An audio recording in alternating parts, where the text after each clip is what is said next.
மாணவ மாணவிகளுக்கு வணக்கம். டேன்ஜென்ட் விதி அப்படிங்கிற தலைப்பை பார்க்கலாம். ரொம்ப எளிமையான ஒரு தலைப்பு இது. பாருங்க, 2 காந்தப்புலங்கள் இருக்கு. ஒரு காந்தப்புலம் இப்படி கிடைமட்டமா இருக்குதுன்னு வச்சுக்கலாம். பூமியினுடைய கிடைமட்ட கூறு அல்லது கிடைமட்டமா இருக்கக்கூடிய ஒரு காந்தப்புலம். இன்னொரு காந்தப்புலம் இந்த காந்தப்புலத்துக்கு ஒரு செங்குத்தா ஒரு இப்படி இருக்குது. 90 டிகிரியில் இருக்குன்னு வச்சுக்கோங்களேன். இது Bன்னு எடுத்துக்கிறோம். இப்போ இந்த 2 காந்தங்களுக்கு இடையில கொண்டு போய் ஒரு காந்த ஊசியை வைக்கிறோம். காந்த ஊசின்னா நீங்கள் கேலோனோமீட்டரில் லேபில் பார்த்தீங்கன்னா இருக்கும். நீங்கள் பள்ளி தரதுக்கு அப்புறம் பாருங்கள். அதில் வந்து ஒரு டாட் வச்சுருப்பாங்க. இது மாதிரி இருக்கும். அதில் ஒரு புள்ளி வச்சுருந்தாங்கனாக்கி இது வந்து வடமுனை. என்ன முனை? வடமுனை. இது கொண்டு போய் இந்த 2 புலங்களுக்கு நடுவாண்ட வைக்கும் பொழுது என்னாகும்? BH அப்படிங்கிற காந்தப்புலமும் இதன் மீது விசையை கொடுக்கும். பிங்கிற காந்தப்புலமும் இதன் மீது விசையை கொடுக்கும். அப்போ ரெண்டினுடைய விசைக்கு உட்படுமா? இப்போ 2 பேரும் பிடிச்சி தள்ளுறாங்க அப்படின்னா இது எங்கே போய் நிற்கும்? ஒரு குறிப்பிட்ட கோணத்தில் போய் இது நிற்கும். இந்த மாதிரி 2னுடைய தொகுபயன் புலத்தில் போய் அது நிற்கிது. இதுக்கு பெயர் தான் வந்து டேன்ஜென்ட் விதி. இதுக்கு பேர் தான் என்ன? டேன்ஜென்ட் விதி. சரி, விதி என்ன சொல்லுது? ஒன்றுக்கொன்று செங்குத்தாக செயல்படும் 2 காந்த புலங்களுக்கு நடுவே தொங்க விடப்பட்டுள்ள காந்த ஊசி இவ்விரண்டு புலங்களின் தொகுபயன் புலத்தின் திசையில் நிற்கும் அப்படிங்கிறது தான் அதனுடைய விதி. சரி, இதை ஃபார்முலா வடிவில் எப்படி எழுதலாம் அப்படின்னா B = BH tan theta. B = BH tan theta. இதுதான் வந்து இந்த விதிக்கான ஃபார்முலா. இதுவும் நீங்கள் மெமரி பண்ணிக்கணும். ஓகேவா? ஸோ விதி வந்து தனியாக 2 மதிப்பு வினாக்களில் கேட்கலாம். ஸோ இதை வந்து ஒரு மதிப்பு வினாவில் கூட உங்களுக்கு கேட்கறதுக்கான வாய்ப்புகள் இருக்குது. சரி, இந்த டேன்ஜென்ட் விதி வந்து எங்கே பயன்படுது அப்படின்னா இதை பயன்படுத்தி ஒரு கருவியை டிசைன் பண்ணியிருக்காங்க. அதுதான் வந்து டேன்ஜென்ட் கேலோனோமீட்டர். என்ன கருவி? இது பேர் டேன்ஜென்ட் கேலோனோமீட்டர். கண்டிப்பாக வந்து +2 ஸ்டூடெண்ட்ஸ் வந்து நீங்கள் லேபில் ப்ராக்டிக்கல் இருக்கும், அதில் கண்டிப்பாக செய்வீங்க. இதை பயன்படுத்தி சோதனை செய்வீங்க. சரி, இதனுடைய யூஸ் என்ன? இந்த டேன்ஜென்ட் கேலோனோமீட்டருடைய யூஸ் என்ன அப்படின்னா மிக குறைந்த மின்னோட்டங்களை அளவிடக்கூடிய ஒரு கருவிக்கு பேர் தான் பேர் டேன்ஜென்ட் கேலோனோமீட்டர். மிக குறைந்த மின்னோட்டங்களை அளவிடும் ஒரு கருவிக்கு பேர் என்ன? Tangent galvanometer. இப்போ அதை பற்றி தான் நம்ம படிக்க போகிறோம். இதுதான் அந்த டேன்ஜென்ட் கேலோனோமீட்டர். லேபில் இருக்கிறது அப்படியே ஃபோட்டோ எடுத்து போட்டிருக்காங்க, நமக்கு புக்கிலேயே இருக்குது. ஸோ இதனுடைய அமைப்பு என்ன அப்படின்னு பார்க்கலாம். ரொம்ப பேசிக்கான அமைப்பு. இந்த படத்தை நீங்கள் எக்ஸாம்பிள் வரைய தேவையில்லை. பார்த்தீங்கன்னாக்க இது வந்து திருகு. இது திருகு. இதனுடைய எத்தனை திருகு இருக்குதுன்னு பார்த்தீங்கன்னாக்கா 1 2 இங்கே 1 3 மொத்தம் 3 கிடைமட்ட திருகுகள் இருக்குது.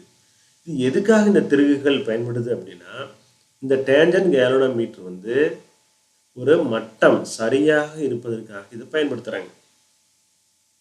சரியா? எப்படி அதனுடைய மட்டம் வந்து சரியாக இருக்குது, லெவல் தரையில் வந்து ப்ராப்பராக வந்து சீட்டாக இருக்குது அப்படின்னு தெரிஞ்சுக்கல அப்படின்னாக்க ரசமட்டம்னு ஒன்று இருக்குது. வீடு கட்டும்போது அந்த தரை வந்து சமமாக இருக்குதா அப்படின்னு செக் பண்ணுறதுக்கு ரசமட்டத்தை பயன்படுத்துவாங்க. பார்த்தீங்கன்னாக்க அதில் இது மாதிரி இருக்கும். அதில் சின்னதாக ஒரு வாட்டர் கொடுத்துருப்பாங்க. அந்த இடத்துக்கு பபிள்ஸ் இருக்கும். அது வந்து முன்ன பின்ன நகர்ந்துட்டு இருக்கும். இது மாதிரி இருக்கும். சரியா? ஸோ இதை வந்து முன்ன பின்ன வச்சு பார்த்து சரியாக இருக்குதுன்னு செக் பண்ணுவாங்க. அதான் ரசமட்டம். ரசமட்டத்தை வச்சு நம்ம என்ன பண்ணணும்? 3 திருவுகளும் சமமாக இருக்குதா அப்படின்னு செக் பண்ணணும். சரி, இது பாருங்க. இது வந்து ஒரு கம்பிச்சுருள். பார்த்தீங்களா? இது வந்து கம்பிச்சுருள். இந்த கம்பிச்சுருளை என்ன பண்ணியிருப்பாங்கன்னா ஒரு பேஸில் ஒரு மரத்தால் செய்யப்பட்டதாகவோ அல்லது வேற மின்கடத்தா பொருள்கள் செய்யப்பட்டதாக இருக்கக்கூடிய ஒரு அடிப்படையான ஒரு பொருள். இதில் வந்து கம்பியை சுற்றி வச்சுருப்பாங்க. கம்பியை சுற்றி வச்சுருப்பாங்களா? கம்பி அப்படிங்கிறது என்ன வடிவில் இருக்குதுங்க? என்ன வடிவு? இது வட்ட வடிவில் இருக்கா? இப்போ இதுக்கு முன்னாடி ஒரு வட்ட வடிவ கம்பிச்சுருள் வழியாக மின்னோட்டம் பாய்வதற்கான காந்தப்புலத்திற்கான கோவை படிச்சுமா? அதே தான் இங்கேயும் வரப்போகுது. சரியா? சரி, இப்போ பாருங்க, இதில் எத்தனை கம்பிச்சுருள் இருக்கும் அப்படின்னாக்கா 3 வகையான கம்பிச்சுருள் நமக்கு கொடுத்துருப்பாங்க. அதாவது 3 செட் ஆஃப் கம்பிச்சுருள். ஒன்றில் வந்து 2 சுற்றுக்கள் மட்டும்தான் இருக்கும். இன்னொன்றில் 5 சுற்றுக்கள் இருக்கும். இன்னொன்றில் 20 சுற்றுக்கள் இருக்கும். ஸோ நமக்கு வந்து 2 சுற்றுக்கள் இருக்கக்கூடிய கம்பி கூட தான் நம்ம வந்து மின்னோட்டத்தை அனுப்ப போகிறோம் அப்படின்னா, ஒரு வயரை இந்த இடத்துலையும் இன்னொரு வயரை இங்கேயும் நம்ம கனெக்ட் பண்ணணும். 5 கம்பிச்சுருள் இருக்கக்கூடிய சர்க்கியூட்டில் கனெக்ட் பண்ணல அப்படின்னா, ஒரு வயர் இங்கேயும், இது காமன், ஃபஸ்ட்டில் இருக்கிறது வந்து காமன், இதையும் இதையும் கனெக்ட் பண்ணோம்னாக்க எத்தனை கம்பிச்சுருள் இருக்கக்கூடிய சுருளுக்கு போக ஆரம்பிச்சிடும்? 5 கம்பிச்சுருள் இருக்கக்கூடிய சுற்றுக்கு மின்னோட்டமானது பாய ஆரம்பிச்சிடும். அதே மாதிரி ஒன்றையும் 3ஆவதாக இருக்கக்கூடிய இதையும் நம்ம நினைச்சோம்னாக்க 20 சுற்றுக்கள் இருக்கக்கூடிய கம்பிச்சுருளுக்கு மின்னோட்டமானது பாயும். கம்பிச்சுருளுடைய எண்ணிக்கை அதிகமாக அதனால் உண்டாக்கப்படக்கூடிய காந்த புலத்தினுடைய மதிப்பு என்னட்டே போகும், மாறிட்டே போகும். சரியா? இப்போ உங்களுக்கு புரிஞ்சுது உங்களுக்கு? ஓகே. இதில் பாருங்க, இதுக்கு பேர் வந்து காந்த ஊசி பெட்டி. இது வந்து காந்த ஊசி பெட்டி. இதுல 2 வகையான குறிமுள் இருக்கும். பாத்தீங்களா? இதுதான் அந்த காந்த குறிமுள். பிளாக் கலருக்கு தெரியுது உங்களுக்கு, காந்த குறிமுள். சரி, இன்னொன்று இருக்கு பாருங்க, இதுலயே இன்னொன்று இருக்கு, அது வந்து அலுமினிய குறிமுள். அது என்னது? அலுமினிய குறிமுள். இந்த இடத்துக்கு இருக்கும், இப்படி இருக்கும். இது வந்து அலுமினிய குறிமுள். நம்ம என்ன பண்ணணும், பூமியும் ஒரு காந்தம் தானே, பூமிங்கிறது ஒரு வகையான காந்தம் தான். இந்த புவி காந்த புலத்திற்கு என்ன பண்ணணும், நம்ம இந்த காந்த ஊசிய பெட்டியையும் இந்த இருக்குது, இப்போ இந்த காந்த வளையம் இருக்குது பார்த்தீங்களா, கம்பி வளையம் இருக்குது பார்த்தீங்களா, இதையும் நம்ம பூமியினுடைய காந்த புலத்திற்கு இணையாக நம்ம கொண்டு வரணும். லேபில் வந்து கொஞ்சம் அட்ஜஸ்ட் பண்ணி இந்த அலுமினிய குறிமுள் வந்து 0 காமிக்கிற மாதிரியும், இந்த இடத்துல ஏதாவது ஆக்சுவலி இது வந்து 360 டிகிரி மொத்தமாக, அதை வந்து இருந்து 90 டிகிரி, அதுக்கப்புறம் ஒரு 90 180, இன்னொரு 90 270, இன்னொரு 90 360 டிகிரி. ஸோ 360 டிகிரியை 4 கால் பாகங்களாக பிரித்து இப்படி இருக்கும். அலுமினிய குறிமுள் வந்து 0 காமிக்கணும். இது மாதிரி அந்த அமைப்பை நம்ம வச்சுக்கிறோம். சரியா? இப்போ இதில் வந்து என்ன சொல்லிக்கிறதுனால, இதில் எத்தனை சுற்றுக்கள் இருக்கும்? 2, 5, 20 சுற்றுக்கள் இருக்கக்கூடிய கம்பிச்சுருள் அது இருக்கும். நம்ம எது வேணுமோ நம்ம இணைச்சிட்டு நம்ம கால்குலேஷனுக்கு வந்துடலாம். சரி, இந்த கருவியை நம்ம பயன்படுத்துவதற்கு முன்போ அல்லது நம்ம ரெடி பண்ணும் போதோ நம்ம மேற்கொள்ள வேண்டிய முன்னெச்சரிக்கை நடவடிக்கைகள் என்னென்ன அப்படின்னு பார்த்தீங்க அப்படின்னா, அதாவது அந்த கருவிக்கு பக்கத்தில் இருக்கக்கூடிய காந்த பொருள் எதுவுமே இருக்கக்கூடாது. ஏன்னா உள்ளே இருக்கிறது காந்த ஊசி இருக்குது இல்லையா, அது இப்போ காந்த பொருள் இருந்ததுன்னா அதனால் வந்து பாதிக்கப்படலாம். ஸோ ரச மட்டத்தை பயன்படுத்தி தான் திருகுகளை என்ன பண்ணணும், சரி பண்ணணும். அப்போ தான் வந்து காந்த ஊசி கிடையாக நம்ம சட்ட காந்தத்தின் மீது சுற்றப்பட்டிருக்கக்கூடிய கம்பிச்சுருள் செங்குத்தாகவும் இருக்கும். அடுத்து அதே மாதிரி கம்பிச்சுருளின் செங்குத்து அச்சை பொறுத்து அதனை சுழற்றி கம்பிச்சுருளுடைய தளம் வந்து எப்படி இருக்கணும் அப்படின்னா, காந்த ஊசி பெட்டிக்கு எப்படி இருக்கணும், இணையாக வர மாதிரி செய்யணும்.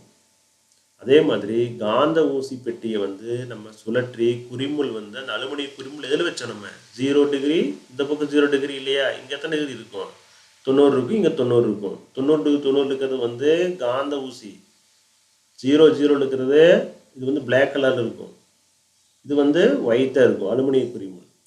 இது மாதிரி வச்சுக்கணும். இது மாதிரி வச்சுக்கிட்டு தான் நம்ம சோதனை செய்ய ஆரம்பிக்கணும்.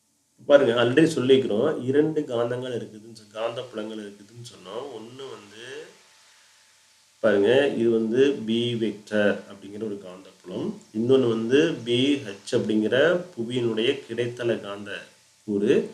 இந்த ரெண்டுல தான் கொண்டு வந்து எதை வைக்கிறோம், நம்ம காந்த ஊசியை வைக்கும் பொழுது அது என்ன ஆகும், ஒரு குறிப்பிட்ட கோணத்தில் வந்து நிற்கும் அப்படின்னு சொல்லி வைக்கிறோம். இந்த குறிப்பிட்ட கோணம் எத்தனை டிகிரின்னு தெரியாது. ஸோ அதுதான் எவ்வளவு, தீட்டா டிகிரியில் வந்து நிற்கிது. சரிங்களா? இதுக்கான ஃபார்முலா தான் டேஞ்சன்ட், இதுக்கான ஃபார்முலா தான் P equal to pH tan theta அப்படிங்கிறது. இது வந்து பி ஈக்குவல் டு μ0 ni/2r. இங்கே ஞாபகம் இருக்குதா? இதுக்கு முன்னாடி அந்த வட்ட வளைய கம்பிச்சுருளில் வந்து மின்னோட்டம் பாயும் போது ஏற்படுவதற்கு காந்தப்புலத்தை ஏற்படுத்தும், அதற்கான கோவை என்ன அப்படின்னு பார்த்தோம். அதனுடைய ஃபார்முலா தான் இது. ஸோ பாருங்கள், இதுவும் காந்தப்புலம், இதுவும் காந்தப்புலம் இல்லையா? ஸோ சமப்படுத்திக்கிறோம். μ0 ni/2r equal to pH tan theta. இப்போ இதில் தான் பிஹெச் கண்டுபிடிச்சோம்னா இந்த டேர்ம் ஃபுல்லாக இந்த டேன் தீட்டா அப்படியே கீழே போயிடுது. அப்போ மியூ நாட்டு n/2r I/tan தீட்டான்னு எழுதிக்கிறோம். அப்போ இதை பயன்படுத்தி நம்ம மியூ நாட்டுங்கிறது நமக்கு தெரியும் 4π × 10⁻⁻7 H/m. என்னங்கிறது சுற்றுகளுடைய எண்ணிக்கை, ஆறுங்கிறது ஆரம். எதனுடைய ஆரம் பாருங்க, இதில் இருக்கக்கூடிய இது ஒரு வட்ட வடிவம் தானே, வட்ட வடிவ கம்பி சுருள் தானே, இதனுடைய ஆரம். புரியுதுங்களா? இது நம்ம ஆரத்தை கண்டுபிடிச்சிட முடியும். அந்த ஆரம் தான் ஆர். ஐங்கிறது மின்னோட்டம் நம்ம அனுப்புறது தான். தீட்டாங்கிறது காந்த ஊசி பெட்டியில் வரக்கூடிய விலகல். ஸோ இந்த இருக்கக்கூடிய எல்லா மதிப்புகளையும் நம்ம தெரிஞ்சுக்க முடியும். ஸோ இது எல்லாத்தையும் அப்ளை பண்ணி கணக்கீடுகளை செஞ்சு பார்த்தோம்னா நமக்கு புவி காந்த புலத்தினுடைய பிஹெச் கண்டுபிடிச்சிட முடியும். சரிங்களா? இது முக்கியமான மிக மிக முக்கியமான ஒரு 5 மார்க் கொஷினு. மறக்காமல் தரவு பண்ணிடுங்க. சரியா? தேங்க்யூ.